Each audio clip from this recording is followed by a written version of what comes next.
Alrighty, Power Rangers Cosmic Fury Episode 9, the penultimate episode, the second to last episode of the series, Season 30 of Power Rangers, and holy crap, was this a really great episode. I really love this episode. So it picks up with the last one left off where they were unable to save Ollie, you had Slifer and Mucus captured, and Ollie then reveals that he turned good in the end, and he reveals Lord Zedd's plan, and that is he's planning on becoming a Morphin Master.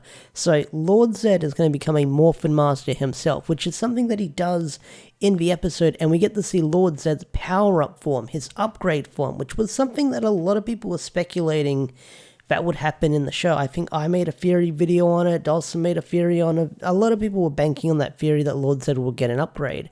And I thought it would be the sort of Don Amagane form from Kyuranger, but it's not. It's not that suit. It's very similar to that suit, you could say, but they've sort of given it its own Lord Zedd pedaz to it, and it looks really cool. Like, it looks really freaking cool. Like, he's got the big Z on his chest, he's got the big cape. It looks like a really good final form for Lord Zedd, and I feel like the timing is just weird, a coincidence, because if you read the comics, Lord Zedd becomes a ranger, but then Lord Zedd gets a power-up form in the show, which is crazy within itself, and I feel like the Lord Zedd final form design was really freaking great. So the Rangers need to realize that they need to go and save Ollie and everyone else on the planet Eltar. But Billy's there, and Billy says, hey, you shouldn't do this. You're kind of rushing into a trap, and if you just wait a little bit, you'll have enough forces from Rangers from all over the place to help you out with this team, and we can take down Lord Zedd together. And Amelia doesn't really listen. She's like, nah, I'm just going to go in there and do my own thing. And that ends up being really bad for the Rangers. They're able to save Ollie, they're able to save Mucus and Slifer, but Zato ends up losing his life in the end, as there's a trap set for the Rangers set by Bajilia, who was alive in the end because she did squirm away, but you did find out that she's alive, and it looks like she's going to be like the main antagonist of the season, because Lord Zedd has sort of taken a back seat in this episode. I'll talk about that in a bit, but Zato sacrifices himself to save everyone. He puts up a big force field and uses up all the rest of his magic, all the rest of his energy, and then he goes into the Morphin Grid in the end, dying, or goes to the Shadow Realm, or goes to the Grid Realm, whatever you want to call it. But yeah, Zato's no more. And it's a pretty emotional scene, because like Ion's not wanting it, everyone doesn't want to lose their friend.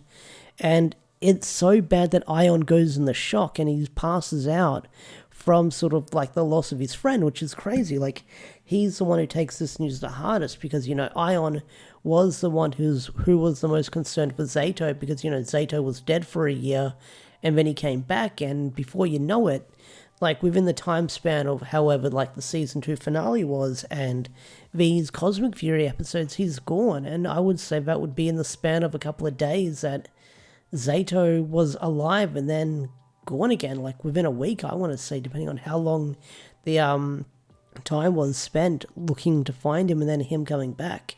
It wouldn't be that much of a time difference between him getting it.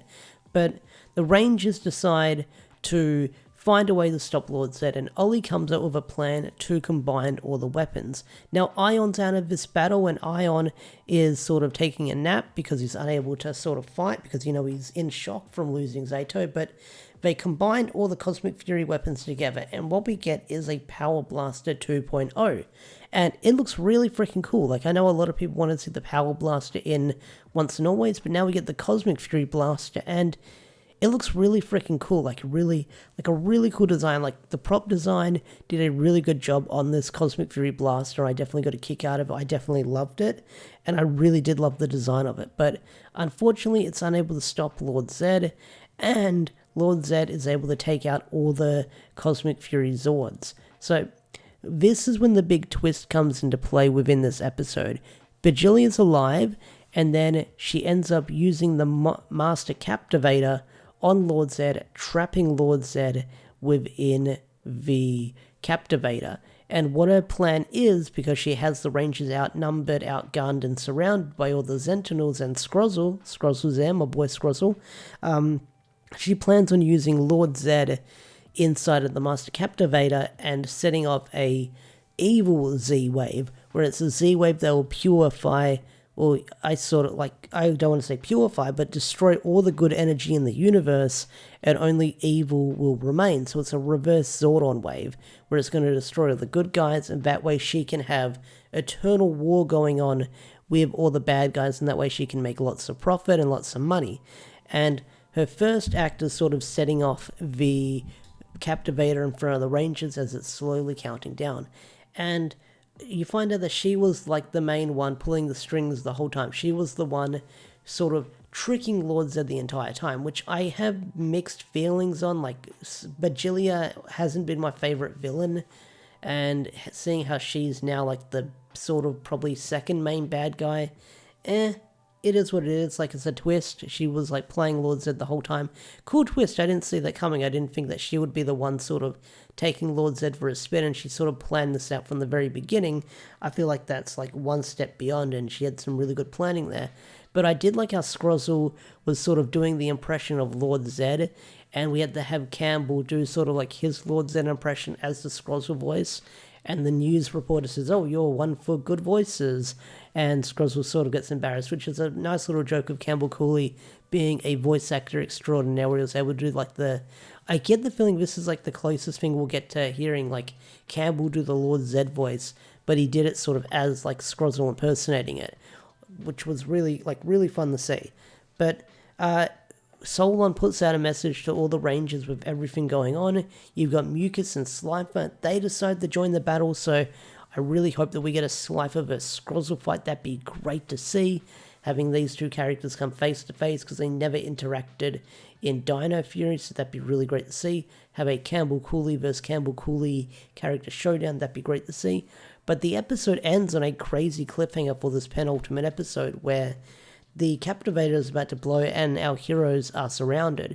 Now, with one episode left to go, of course, they'll probably survive this battle, but either way, crazy episode, a lot went down, flew by really quickly, definitely got a kick out of it. That's one thing I've been enjoying about the Cosmic Fury episodes, like they fly by, and each episode leads into the next one, and I am curious to see how this show is going to end within episode 10, and when episode 10, it will be the final episode, the final review, and of course I'll give my thoughts on the series in that review. So without any further ado, I'm going to bring this video to a close. If you enjoyed this video, hit that like button, subscribe to the channel if you're new, and I'll see you guys later. Peace out, take care, bye.